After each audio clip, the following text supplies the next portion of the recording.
warahmatullahi wabarakatuh. Ketemu lagi di acara Opini Jurnalis TVRI Sumsel. Teman-teman sekalian, dimanapun Anda berada, apa kabar semua? Dan ada hal yang saya harus sampaikan di sini bahwa jurnalis tidak boleh beropini, tapi semua berdasarkan fakta. Faktanya yang lagi seru, kita di Sumatera Selatan, khususnya di Palembang, lagi dikejutkan oleh sebuah peristiwa yang malu-maluin ya. Malu-maluin, di mana seorang koas koordinator menjadi korban pemukulan dari sopirnya. Ribet bahasanya. Kok agak sulit ngomongnya nih, dalam arti gini loh.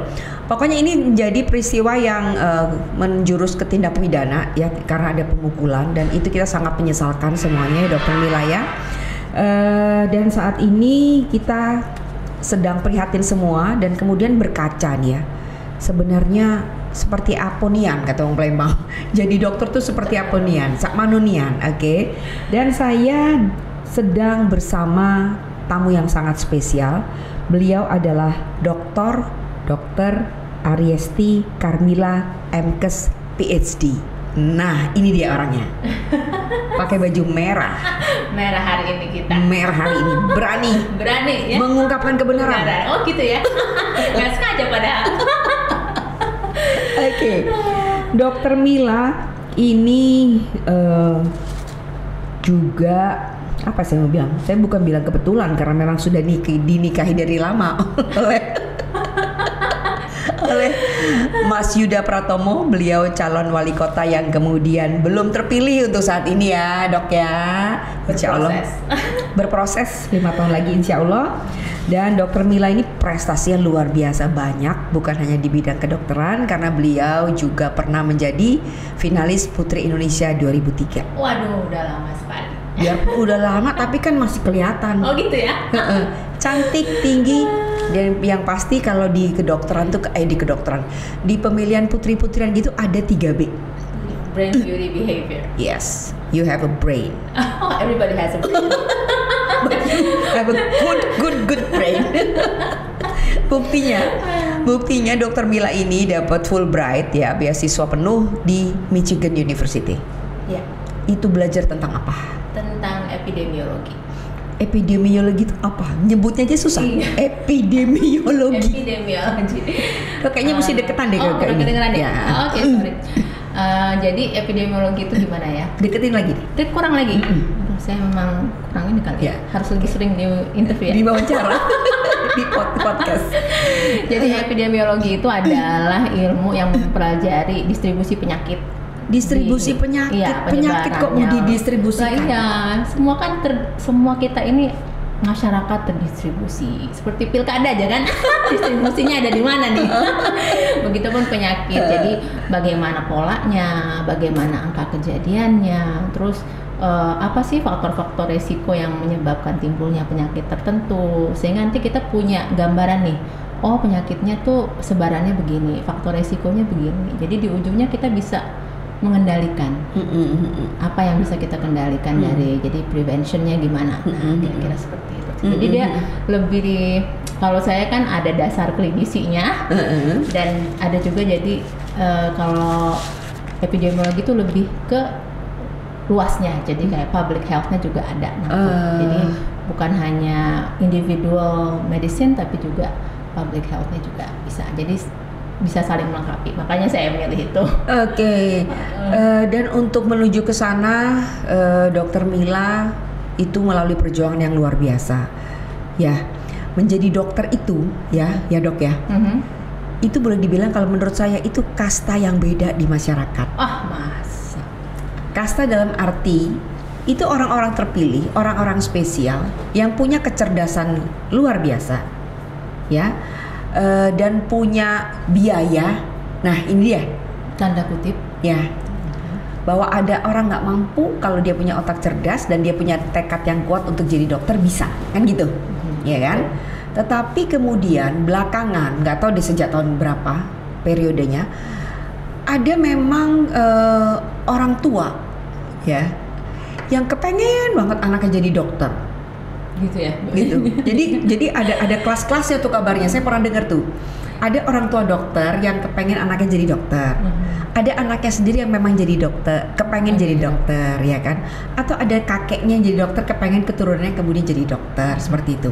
Nah, hal ini yang konon kabarnya kemudian ada orang-orang yang sebenarnya kurang suka barangkali kuliah kedokteran, tetapi karena dorongan yang luar biasa dari orang tua, jadi memenuhi ambisi orang tua. Anda sepakat nggak? Ya, sebenarnya itu kalau berbicara mengenai hal itu ya Mbak Weni, menurut saya sih tidak hanya di dunia kedokteran aja. Saya rasa di bidang profesi lain juga adalah kecenderungan ya. Misalnya nih sesuatu yang manusiawi sih menurut saya. Misalnya ayahnya guru pengen anaknya jadi guru juga. Atau misalnya ayahnya punya usaha apa, orang tuanya terus pengen anaknya meneruskan usahanya juga gitu. Jadi semacam. Tapi kalau dokter tuh kan beda.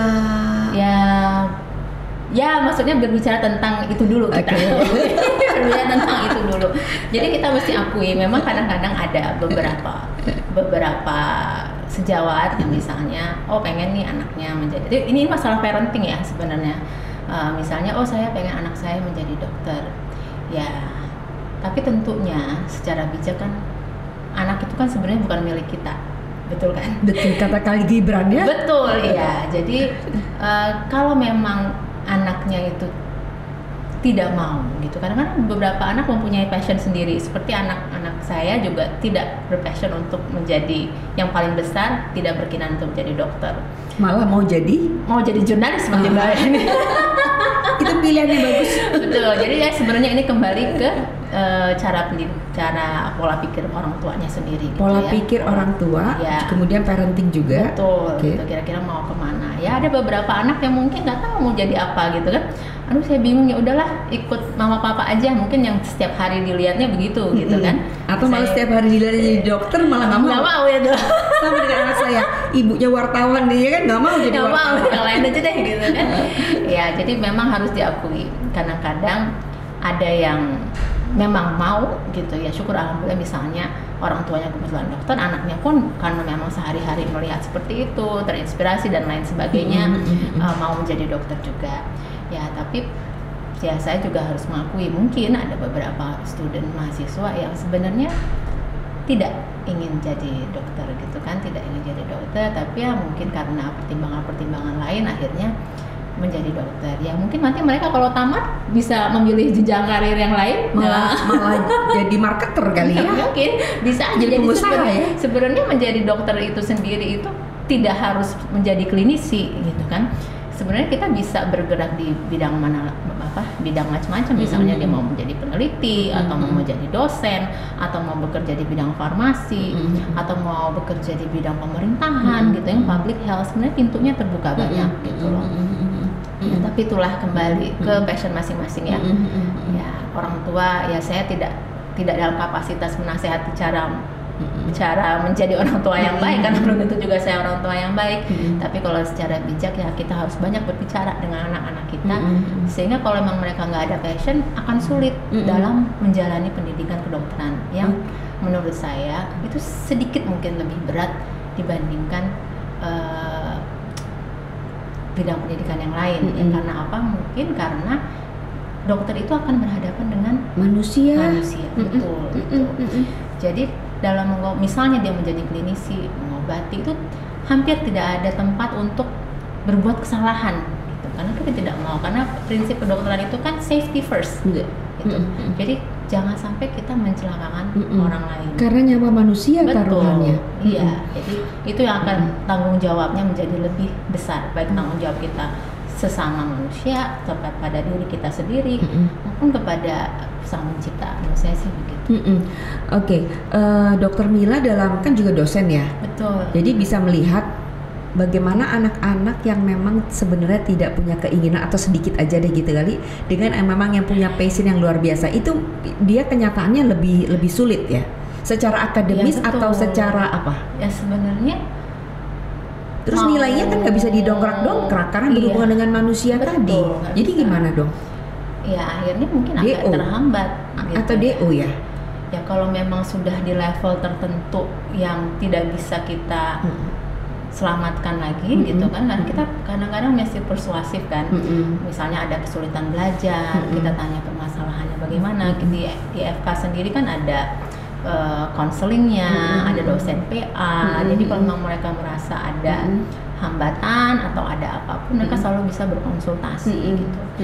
Tapi kalau memang sepertinya sudah mentok, pertama kadang ada beberapa mahasiswa yang akhirnya mengundurkan diri gitu. Oh ini bukan passion saya nih gitu kan.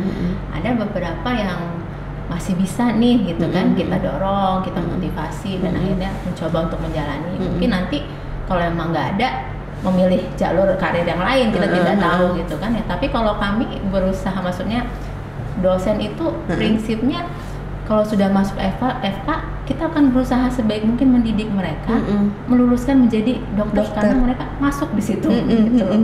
Tidak ada niat dosen manapun saya rasa untuk menghalang-halangi seseorang untuk menjadi dokter. Ya karena generasi penerus kita loh gitu. Benar. Kita kan nggak bisa sendiri. Nanti yang ngobatin anak cucu kita kan siapa? Dan kita harus mendidik mereka dengan benar kan. Kita mau dokter yang akan mengobati anak cucu kita tuh benar-benar berkualitas gitu loh. Kalau dokter Mila sendiri kepengen jadi dokter tuh sejak kapan? Nah kalau saya ini istilahnya, kalau anak sekarang itu mad blood ya. Jadi saya ada dokter pertama di. Tolong deketin lagi. Dokter pertama di keluarga. Oke. Kayaknya dari kecil ya. Kenapa? Tahu juga, saya bingung. Mungkin karena ditanya mau jadi apa? Jadi dokter ya. Jadi lama-lama seperti tersugesti. Ya dan kebetulan juga kenal sama suami yang sekarang ya. Suami sekarang ada suami yang iya. Betul. Dan keluarganya dokter Mahyudin siapa sih yang kenal? Keluarganya dokter semua. Jadi sangat-sangat, dan mertua saya itu kalau anaknya nggak jadi dokter, paling nggak menantu jadi dokter gitu. Nah itu pintar juga tuh. Kalau anak kita nggak mau jadi dokter, berarti musinya itu cari menantu. Nah itu kan makanya saya bilang itu jadi komunitas elit sendiri gitu loh, kaum dokter di Indonesia seolah-olah atau persepsi orang. Nah dokter Mila ini kan kuliah di Amerika lumayan lama nih untuk ambil S3-nya, ya kan? Kalau di sana kayak gitu nggak sih? Ya namanya organisasi, maksudnya profesi itu kan pasti akan ada kayak attachment dengan yang satu profesi. Tapi tidak juga kita tuh memandang kita eksklusif. Saya rasa sih nggak seperti itu ya. Ya kalangan dokternya enggak. Tetapi orang yang melihat. Ya tak kenal maka tak sayang mungkin ya. Jadi mesti banyak berkawan dengan dokter. Iya, betul. Nah tapi kapan berkawan yang kena yang satu itu? Outliers. Oke, jadi itu pengecualian ya. Betul. Nah, kalau dalam kasus itu nih, Dok, itu kenapa bisa terjadi kayak gitu? Atau gini deh, saya mau tanya gini, Dokter Mila pernah nggak sulit-sulitnya ketika masih koas gitu ya? Sesulit apa sih sebenarnya? Yeah. Bisa nggak itu tuh dirembuk gitu loh, dinego untuk soal jaga? Sangat bisa. Oke. Gitu. Memang jadi kalau kita pendidikan kedokteran itu, Mbak Weni, mungkin saya jelaskan sedikit ya. Jadi tamat SMA, masuk fakultas kedokteran di Indonesia. Kalau di sistem negara lain ada yang berbeda-beda. Masuk fakultas kedokteran, kemudian 7 semester kita kuliah seperti kuliah biasa, seperti yang lain. Ada kuliah di ruangan, kemudian ada praktikum dan lain-lain sebagainya. Jadi itu tidak ketemu dengan pasien. Nah, setelah selesai 7 semester lulus, itu yang namanya sarjana kedokteran. Esket. S1 juga. S1. Nah, S1 secara keilmuan. Setelah itu kita ada pendidikan profesi untuk supaya bisa praktek. Disitulah koasnya itu ya? Yang namanya, zaman dulu namanya koasnya bahasa Belanda kayaknya ya, koasisten. Iya, koasisten. Tapi kalau kita sekarang menyebutnya dokter muda. Oke. Muda marah, muda meracu. Atau muda waro. Muda waro tuh orang nikah itu jalannya. Nah itu, jadi di dokter muda itu mereka akan bekerja praktek, ketemu dengan pasien di rumah sakit gitu kan. Pokoknya di layanan kesehatan itu selama kurang lebih 94 minggu. 94 minggu tuh berapa bulan? Tahun lebih. Iya lebih, tapi tidak sampai 2 tahun. Ya. Jadi nanti ada yang di bagian penyakit dalam, segala macam dan segala macam. Penempatan bergantung apa? Nanti mereka dibagi gitu supaya di rolling kan, ya di rolling. Jadi sekian minggu, misalnya kalau di anak itu 12 minggu di bagian anak. Nanti udah kelar di sana nanti ketemu pasien, nanti mereka ada ujiannya juga gitu kan. Setelah itu nanti setelah selesai pindah ke yang lain, misalnya penyakit dalam atau kulit dan kulit atau THT dan lain sebagainya. Sudah selesai itu baru mereka menjadi dokter, dilantik menjadi dokter. Nanti ada ujian kompetensi lagi, maunya tahap-tahapannya lumayan sampai akhirnya mereka bisa boleh berpraktek menangani pasien. Dan itu makan waktu berapa lama tuh rata-rata? Ya, jadi sampai dilantik 7 tahun? Enggak sampai lagi. Kalau zaman saya masih, sekarang kita sudah mulai mengefisiensi kurikulum kan, karena desakan yang banyak produksi dokter supaya lebih cepat. Jadi kayaknya udah nggak sampai 6 tahun lagi deh, rasa-rasanya seperti kalau semuanya lancar. Nah, gini Mbak Weni, kalau misalnya kita itu sudah masuk menjadi koas, itu tuntutannya selain belajar, harus ada yang namanya ketemu pasien, terus ada yang namanya jaga malam. Karena kan orang sakit nggak milih waktu. Betul gitu. Jadi harus dilatih gitu kan. Nah, mungkin karena lelah fisik dan lelah ditambah dengan beban akademik misalnya seperti itu, kalau kita bilang kelihatan aslinya. Nah, orang kalau lagi capek. Iya betul. Jadi tidak ada lagi yang bisa ditutup-tutup. Jadi mungkin ambang pengendalian dirinya itu menjadi sedikit lebih rendah. Nah, tapi kok ibunya ikut-ikut? Nah, itu yang saya sesali ya. Maksudnya kita sesali adalah kan anak-anak ini sebenarnya sudah S1, sudah dewasa. Dan ada jadwal jaga. Umumnya jadwal jaga itu kita ada batasannya nih, kamu harus jaga, ada regulasi kan, tidak boleh sekian jam, karena kan nggak boleh capek.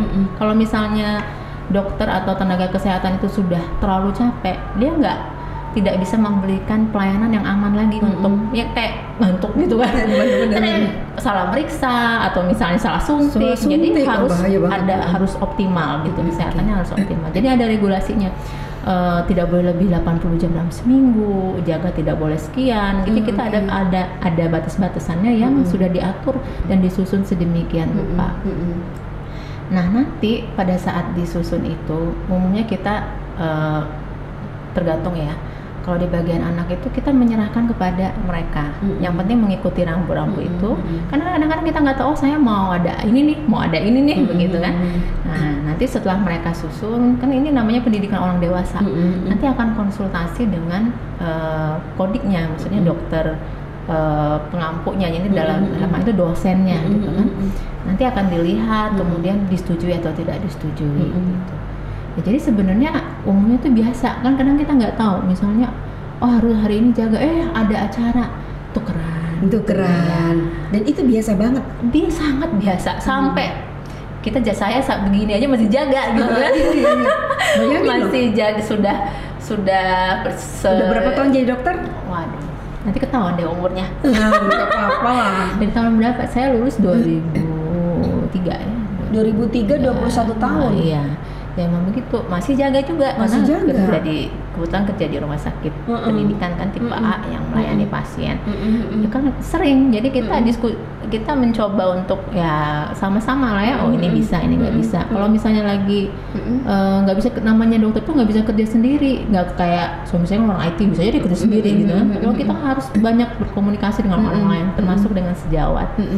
Jadi sebenarnya sih itu bisa didiskusikan. Bisa didiskusikan. Ya, tapi kok kesannya malah profesi ini adalah profesi yang sangat strict ya, karena kalau kita ingat teman-teman sekalian, kasus dokter muda, bukan dokter muda lagi, dia sedang mengambil penyakit dalam ya, yang di Semarang ya, yang anestesi. Ya, anestesi itu ya.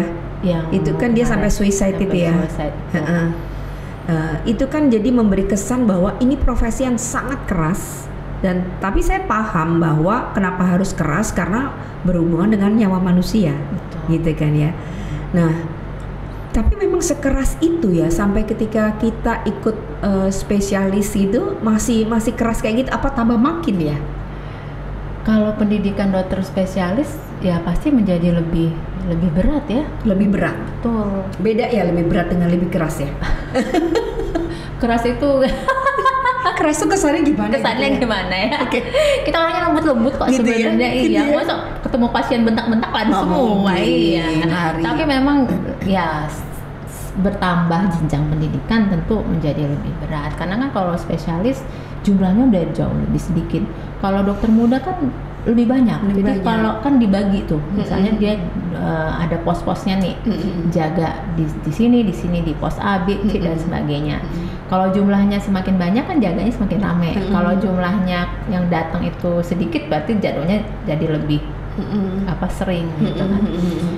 Ya, jadi dan tanggung jawabnya pun menjadi lebih besar begitu dia sudah pendidikan dokter spesialis. Beda dengan koas atau dokter muda. Jadi belum ada tanggung jawab pasien. Semuanya itu di bawah pengawasan DPJP istilahnya. Maksudnya dokter penanggung jawab pasien, yaitu dosen-dosennya, konsulen-konsulennya seperti saya ini dan teman-teman. Jadi dokter Mila ini adalah konsulen istilahnya ya? Iya juga. betul istilahnya. Konsulen itu ya dokter dosen di rumah sakit, dokter klinis ya di rumah sakit pendidikan. Oke. Dok, menurut Anda nih, kayaknya pertanyaan terakhir nih, nggak kerasa sih sebentar banget ya.